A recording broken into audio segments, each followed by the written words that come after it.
계속해서 정결 규례에 대해서 보고 있습니다. 어제는 악성 피부병에 걸린 사람이 정결하게 되는 규례를 말씀하고 있습니다. 격리되어 지낸 사람들이 낫게 되면 제사장에게 가서 정결하다는 확인을 받아야 합니다. 그렇게 해서 한 사람이 질병에서 회복되는 그 과정을 볼 수가 있습니다. 이와 같이 우리는 죄로부터 회복되는 은혜를 누리게 되었습니다. 그리고 공동체로서의 회복과 하나님과의 관계 회복의 은혜를 누린 자들입니다. 오늘 본문에서도 역시 악성 피부병에서 정결하게 된 사람의 규례이긴 한데 이번에는 가난한 사람들을 위한 규례입니다. 가난해서 정한 제물을 드리기 어려운 사람들을 위한 규례이죠. 먼저 우리가 살펴본 대로 원래는 순양 2마리와 암양 1마리로 제사를 지냈습니다. 그런데 이것을 준비하기에 너무 가난한 사람들을 위해서 암양 1마리와 비둘기로 대신하도록 허락했습니다. 그러나 절차는 동일합니다. 이렇게 하여서 가난한 사람들도 역시 정결 의식을 치를 수 있도록 차별해서 제물을 정해준 것입니다.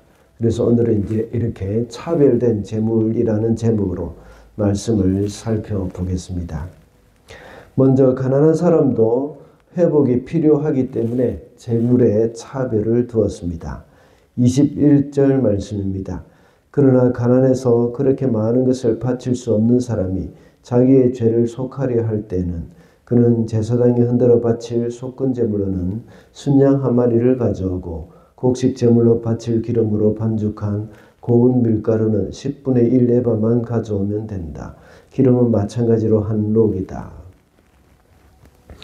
앞서 말한 대로 악성 피부병에 걸렸다가 회복된 사람이 드리는 그 제물은 순양 2마리와 암양 1마리입니다. 그런데 이것은 가난한 사람들에게는 참 바치기가 쉽지 않은 제물이죠. 그래서 어떤 사람들은 병은 나았지만 그것을 제사장에게 보이고 제사를 드릴 수 없는 사람도 있을 우려가 있습니다. 병이 나은 것만 해도 만족할 수도 있겠죠. 그러나 만약에 거기에만 그치면 어제 우리가 살펴본 것 같이 제사장에게 보이지 않고 정결 의식을 하지 않게 된다면 어떻게 되겠습니까? 이 죄 용서의 회복과 하나님과의 관계 회복 그리고 또 공동체로서의 공동체로 들어갈 수 있는 그 회복 이것을 할 수가 없게 되는 것이죠. 가난해서 그 회복을 얻을 수 없다면 얼마나 비참한 마음이 들겠습니까?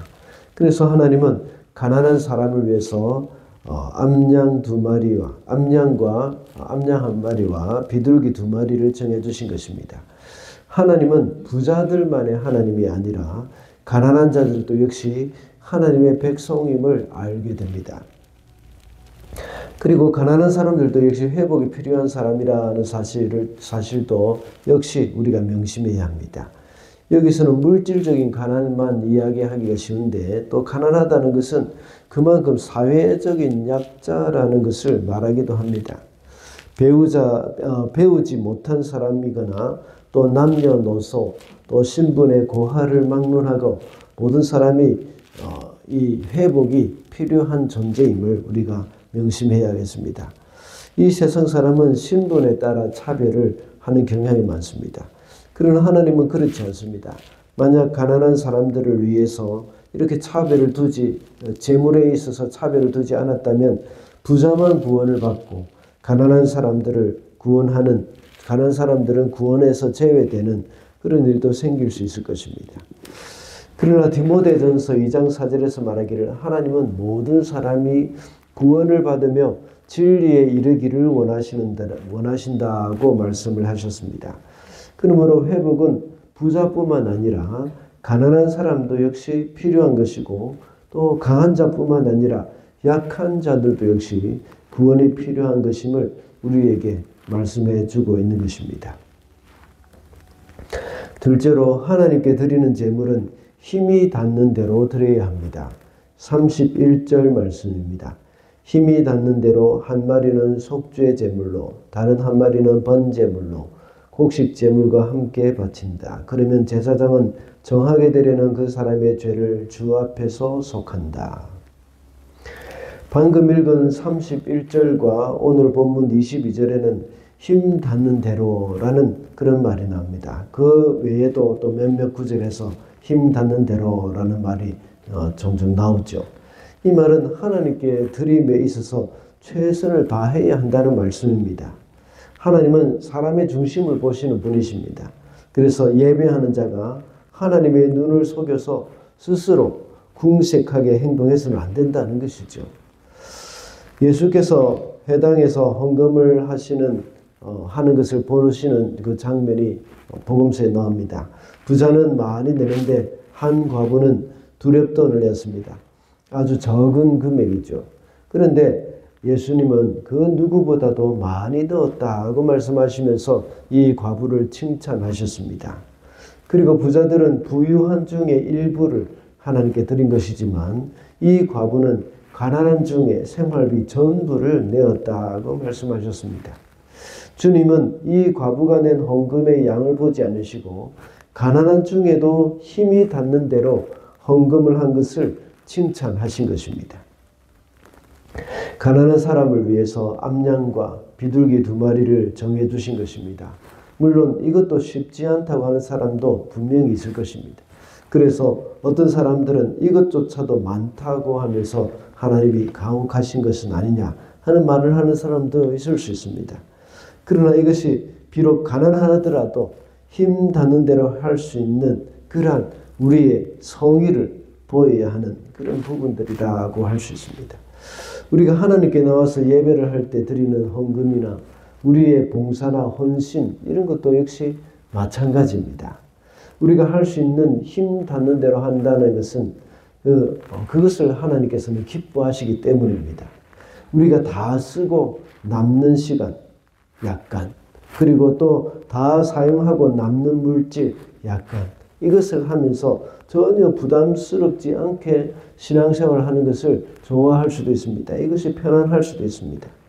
또한 정한 재물, 순양 2마리와 암양 1마리를 충분히 바칠 수 있는 사람이지만 나도 가난한 사람이라고 생각하면서 하나님께 드리는 예물을 인색하게 바치는 일이 없도록 오늘 본문에서는 힘 닿는 대로라는 말을 사용하신 것입니다. 하루하루 하나님 앞에 힘 닿는 대로 하나님께 드리는 삶이 우리가 되어야 되겠습니다. 마지막으로 하나님의 긍휼히 여기는 마음 때문에 재물에 차별을 두셨습니다. 32절 말씀입니다. 이상은 악성 피부병에 걸린 사람이 정하게 되는 예식을 치르면서 넉넉한 재물을 바칠 수 없을 때에 지킬 규례이다. 이렇게 오늘 우리가 살펴본 말씀은 가난한 자의 형편을 배려하셔서 예물을 무리하게 요구하지 않는 그 하나님의 긍휼의 마음을 볼 수가 있습니다. 이런 것을 볼 때 하나님이 원하시는 것은 우리의 예물이 아님을 알 수 있습니다. 하나님은 우리의 마음을 원하시고 정말 우리가 죄에서 해방되고 하나님과의 그 관계 회복에 더 관심이 있다는 것을 알 수 있습니다. 하나님의 그 긍휼하신 마음이 이런 예물 규정에서도 그대로 나타나고 있다는 것이죠. 하나님의 긍휼의 마음을 알 때 우리는 하나님께 정직하게 나아갈 수 있습니다. 하나님은 두려운 분이 아니시고 독재자가 아니라는 것이죠. 만약에 두려운 분이나 독재자라고 생각할 때 우리는 하나님께 정직하게 나아갈 수 없을 것입니다. 그저 심판받을 것 같은 그런 두려움 때문에 어떻게 해서든지 하나님의 마음을 달래려고 노력을 할 것입니다. 이런 생각은 살아계신 하나님에 대한 마음이 아니라 우상을 섬기는 이방 종교에서 찾아볼 수 있는 마음입니다. 하나님의 풍성하신 긍휼을 의지하면서 우리는 매일매일 회복되는 그런 삶을 살 수 있는 것입니다. 하나님의 긍휼만 생각하고 우리가 그것을 역이용한다면 하나님의 두려움을 맛보게 될 것입니다. 그러나 우리는 가난한 마음으로 살아갈 때에 긍휼히 하나님은 우리에게 참된 소망이 되실 것입니다. 그래서 예레미야 애가 3장 22절에 보면 예레미야 선지자가 한 말이 있습니다.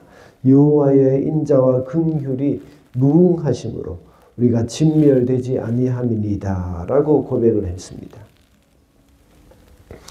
오늘 본문의 말씀과 같이 하나님의 그 긍휼이 있으므로 악성 피부병으로 인해서 진멸되지 않고 악성 피부병과 같은 그런 무시무시한 죄악으로부터 우리를 회복해 주시는 그 하나님의 은혜가 있다는 것을 알 수가 있습니다.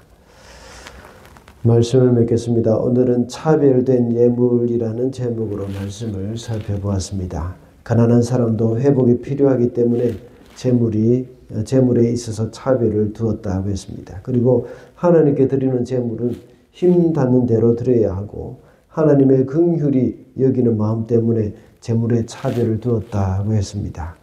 오늘도 주님의 긍휼을 의지하면서 승리하게 되는 저와 여러분이 되시기를 바랍니다.